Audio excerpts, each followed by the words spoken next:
your longtime trainer, Bouie Fisher, recently passed away at 83 years old. And I know you both had a falling out, but you worked together for a really long time. How about your fondest memory with him? Everything. My fondest memory of Bouie Fisher was even on his last day when I visited him and he opened his eyes up and he seen me shadow boxing in front of him in the bed while James and Andre, his sons, was in Voorhees Hospital, which is a brand new hospital. Even though me and Bouie fell out, but me and his sons fell out even more first. And mad respect on a way of what I've been taught and what I know and what I use today. Whether I'm wrong or whether he's wrong or whether his son's wrong, I gave a lot of people jobs and I gave a lot of people opportunities, even to the day. But being successful on every end, even Bouie Fisher, who never seen $1 million until I paid him. People know that trainers other than Freddie Roach today would never see that money in one night's work. I looked at Bouie Fisher like a father, and I still do, and I learned a lot from him. I don't let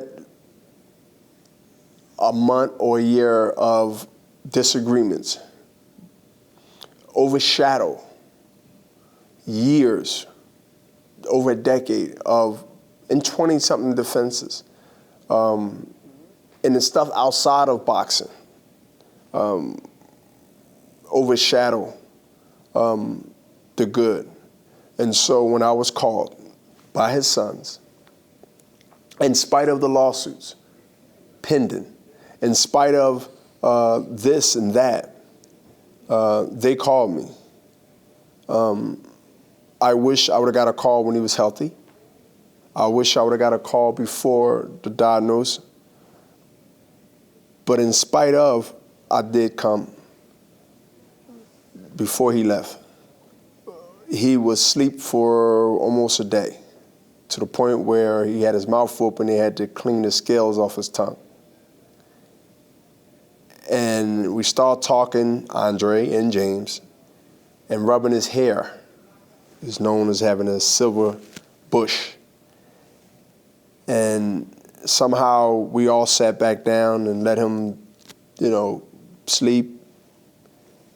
And he woke up. And we all jumped up and went to the bed. Bouie. And again, his mouth was open, and he's looking, and he's that thin. And he can't talk, so I'm shadow boxing.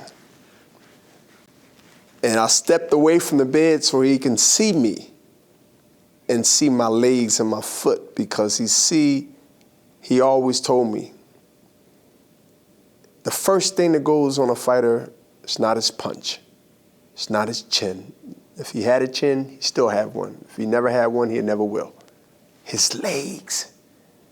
His legs is the first thing that betray you. And so I started shadow boxing. And I started moving in the hospital. And he started getting excited. And the nurse came in and took care of him and made sure he was cleaned up and it was cool. That was the last time I seen Bouie Fisher alive. And me and James have talked 2 or 3 times. Very uncomfortable. But I put all that to the side and just dealt with the legacy and the respect, and moved on to preparing myself for the Jean Pascal fight. But it was pretty deep.